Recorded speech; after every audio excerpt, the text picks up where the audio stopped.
এর অষ্টম শ্রেণীর গণিত ক্লাসে শিক্ষার্থীদের প্রতি রইল আমার আন্তরিক শুভেচ্ছা ও ভালোবাসা। প্রিয় শিক্ষার্থী বন্ধুরা, আজ আমরা অনুশীলনী 2.1 সরল মুনাফা নিয়ে আলোচনা করব। তোমরা মনিটরের দিকে খেয়াল করো।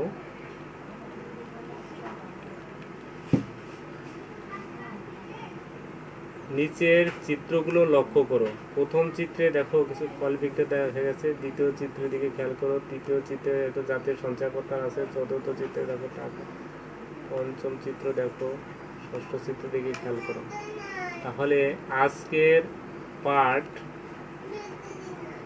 মুনাফা।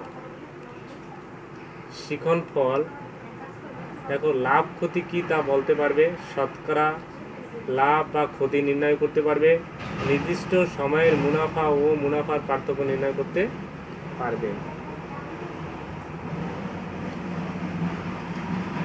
দেখো মুনাফা কি? মুনাফার ইংলিশ শব্দ হচ্ছে প্রফিট। কোনো একটি খাতে অর্থ বিনিয়োগ করার কারণে একটি নির্দিষ্ট সময় পর বিনিয়োগকৃত টাকার পরিমাণ উক্ত নির্দিষ্ট সময় ও নির্দিষ্ট হারে ভিত্তিতে যে অতিরিক্ত অর্থ পাওয়া যায় তাকে মুনাফা বা ইংলিশে প্রফিট বলা হয়। সাধারণত ব্যাংকে যে টাকা গচ্ছিত রাখলে, কাউকে টাকা ধার দিলে বা কোনো ব্যবসায় টাকা বিনিয়োগ করলে মুনাফা বা লাভ পাওয়া যায়। দেখো মুনাফা দুই প্রকার, একটা হচ্ছে সরল মুনাফা, অন্যটি হচ্ছে চক্রবৃদ্ধি মুনাফা। সরল মুনাফা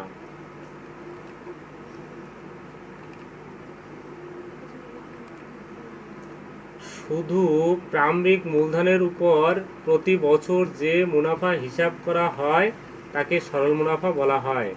শুধু মুনাফা বললে সরল মুনাফাকেই বোঝায়। চক্রবৃদ্ধি মুনাফা প্রতি বছর শেষে মূলধনের সাথে মুনাফা যোগ করলে যে বৃদ্ধিপ্রাপ্ত মূলধন গঠিত হয় তাকে চক্রবৃদ্ধি মূলধন বলে।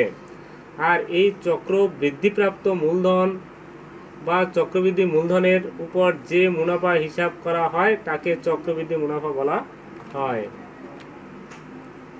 বিনিয়োগ। বিনিয়োগ হলো একটি মূলধন যা দ্বারা একজন ব্যবসায়ী বা ব্যবসায়ী তার ব্যবসা সংক্রান্ত সকল কার্যক্রমের ব্যয় সম্পাদন করেন। আসল বা মূলধন ব্যবসায় বিনিয়োগকৃত বা ব্যাংকে গচ্ছিত প্রথম টাকা বা কাউকে ঋণ হিসাবে প্রদান করা টাকাকে আসল বা মূলধন বলা হয়।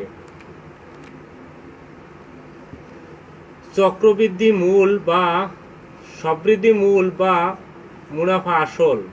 আসলের সাথে মুনাফা যোগ করে প্রাপ্ত টাকাকে মুনাফা আসল বা সবৃদ্ধি মূল বলা হয়।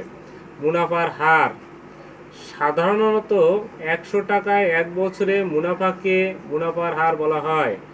মুনাফার সময়কাল কোনো নির্দিষ্ট টাকার উপর যে সময়ের জন্য মুনাফা হিসাব করা হয় তাকে মুনাফার সময়কাল বলা হয়। ক্রয় মূল্য ও বিক্রয় মূল্য। দেখো প্রথম চিত্রে আমরা দেখেছিলাম কয়েকজন ফল বিক্রেতা ফল বিক্রয় করছে।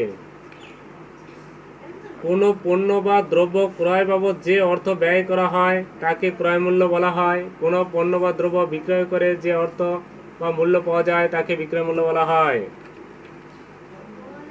লাভ ক্ষতি। কোনো পণ্য বা দ্রব্যের বিক্রয় মূল্য যদি ক্রয় মূল্যের চাইতে বেশি হয় তাহলে লাভ হয়। আবার বিক্রয় মূল্য যদি ক্রয় মূল্যের চাইতে কম হয় তাহলে ক্ষতি হয়। লাভ ক্ষতি ক্রয় মূল্য বিক্রয় মূল্যের উপর নির্ভরশীল। এই কথাটি তোমরা খেয়াল রাখবে। লাভ ক্ষতি সবসময় ক্রয় মূল্য ও বিক্রয় মূল্যের উপর নির্ভরশীল। লাভ ও ক্ষতি। বিক্রয় মূল্য যদি বেশি হয় ক্রয় মূল্য থেকে তাহলে হবে লাভ।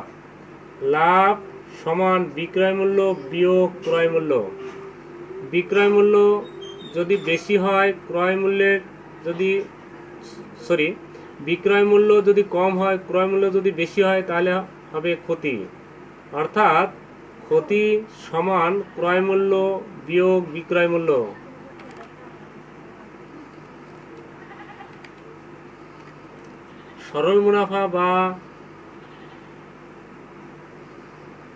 সরল মুনাফা সংক্রান্ত সূত্রগুলি খেয়াল করো।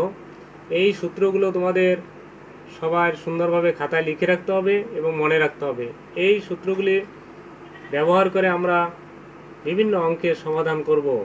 দেখো 1 নম্বরে একটা সূত্র দেওয়া আছে, সরল মুনাফা সমান আসল গুণ মুনাফার হার গুণ সময়। অর্থাৎ সরল মুনাফা ইংলিশে বলা হয় আই। আই হচ্ছে simple interest of simple profit. P মূলধন বা প্রিন্সিপাল। আর রেট অফ ইন্টারেস্ট। এন সময়। 2 নম্বর সূত্র খেয়াল করো, মুনাফা আসল সমান আসল যোগ মুনাফা।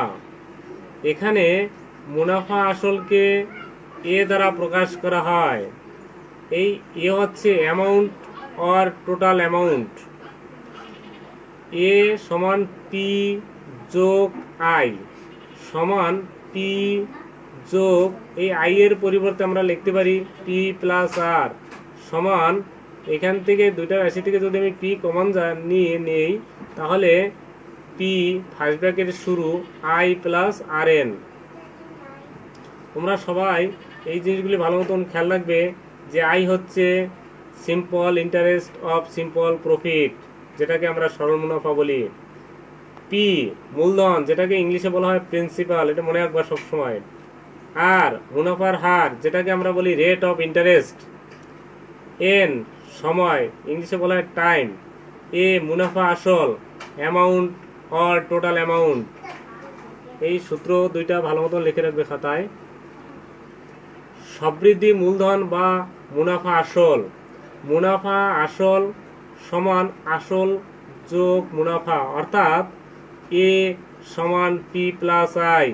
এখান থেকে আমরা পাই পি সমান এ যোগ আই, আবার আই সমান এ বিয়োগ পি।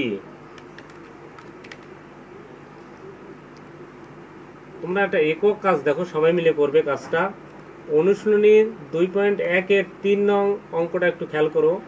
30 টাকায় 10টি দরে সবগুলো কলা 30 টাকা 12টি দরে বিক্রয় করলে শতকরা কত লাভ বা ক্ষতি হবে? দেখো এই অঙ্কটা সমাধান কিন্তু আমি করে দিয়েছি, একটু খেয়াল করো। প্রশ্ন হচ্ছে 30 টাকায় 10টি দরে ও 15টি দরে সমান সংখ্যক কলা ক্রয় করে সবগুলো কলা 30 টাকায় 12টি দরে বিক্রয় করলে শতকরা কত লাভ বা ক্ষতি হবে? সমাধান, 10টি কলা ক্রয় মূল্য এখানে কত টাকা দেওয়া আছে? 30 টাকা। একটি কলা ক্রয় মূল্য হবে উপরে 30 নিচে 10 সমান সমান 3 টাকা। আবার 15টি কলা ক্রয় মূল্য 30 টাকা, একটি কলা ক্রয় মূল্য কত হবে? উপরে 30 নিচে 15 ভাগ করলে 2 টাকা। এখন দেখো এখানে একটি কলা ক্রয় মূল্য আর এখানে একটি কলা ক্রয় মূল্য, তাহলে 1 যোগ 1 বা দুটি কলা ক্রয় মূল্য 3 যোগ 2 বা 5 টাকা। আবার 12টি কলা এখানে লেখা আছে, দেখো 12টি কলার বিক্রয় মূল্য 30 টাকা, একটি কলার বিক্রয় মূল্য কত? উপরে 30 নিচে যাবে 12। সুতরাং এই যে দুটি কলার বিক্রয় মূল্য কত সেটা বের করলাম। দেখো 30-এর ভিতরে 6 যায় 5 বার, আর 12-এর ভিতরে 6 যায় 2 বার। এই 2 কাটাকাটি গেল, এই 5 থেকে গেল। দেখতে পেলাম যে দুটি কলার বিক্রয় মূল্য কত টাকা পেলাম? 5 টাকা। আর দুটি কলার ক্রয় মূল্য কয় টাকা পেলাম? 5 টাকা। সুতরাং এই ক্ষেত্রে সমান সংখ্যক কলার ক্রয় মূল্য এবং বিক্রয় মূল্য সমান, তাই এখানে লাভ বা ক্ষতি কিছুই হবে না।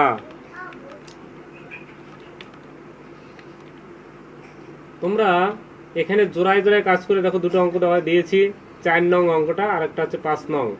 বার্ষিক শতকরা মুনাফার হার 10.5 টাকা হলে 2000 টাকায় 5 বছরের মুনাফা কত হবে? এই 4 নং অঙ্কটাও আমি সমাধান করে দিয়েছি। বার্ষিক মুনাফার শতকরা 10 টাকা থেকে কমে 8 টাকা হলে 3000 টাকায় 3 বছরে মুনাফা কত হবে? দেখো, এই তোমাদের যে প্রথম অঙ্কটা দিয়েছি সেই অঙ্কের সমাধানটা এখানে খেয়াল করো।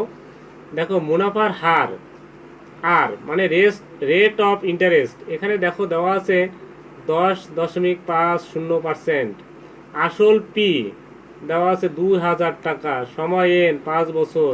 আমরা জানি পি সমান, এখানে একটু ভুল আছে, আমরা জানি আই সমান, এখানে হবে আই সমান পি আর এন, অর্থাৎ আসল গুণ মুনাফার হার গুণ সময়। এখানে আসল দেওয়া আছে দেখো 2000 টাকা, মুনাফার হার দেওয়া আছে দেখো 10%, মানে 10.50, নিচে দিলাম 100 ভাগ গুণ 5। এই 100 থেকে 2 শূন্য এখানে কাটাকাটি গেল, থাকে 20 এর সাথে 10.50 গুণ করলে হয় 1050 টাকা। সুতরাং নির্ণয় মুনাফা 1050 টাকা। তোমরা এখানে একটু খেয়াল করবে, আমরা জানির পরে একটু লেখাটা ভুল আছে। আমরা জানি আই সমান হবে পি আর এন, এখানে একটু পির জায়গায় আই হবে। 2 নং সমাধানের দিকে একটু খেয়াল করো। দেখো, মুনাফার হার কমে গেল কত? ওই 10 থেকে 8 বিয়োগ করলাম, 2 টাকা। 100 টাকায় 1 বছরে মুনাফা কমে 2 টাকা। 100 টাকা 1 টাকায় 1 বছরে মুনাফা কমে কত? উপরে 2, নিচে 100। 3000 টাকা 1 বছরে কমে কত? 2 গুণ 3000, নিচে 100। 3000 টাকা 3 বছরে 2 গুণ 3000 গুণ 3, নিচে 100। এই 2 শূন্য কাটলাম, উপরে থাকে 30। তাহলে 2 গুণ 30 গুণ 3, দেখো 180 টাকা। সুতরাং মুনাফা কমে হবে 180 টাকা।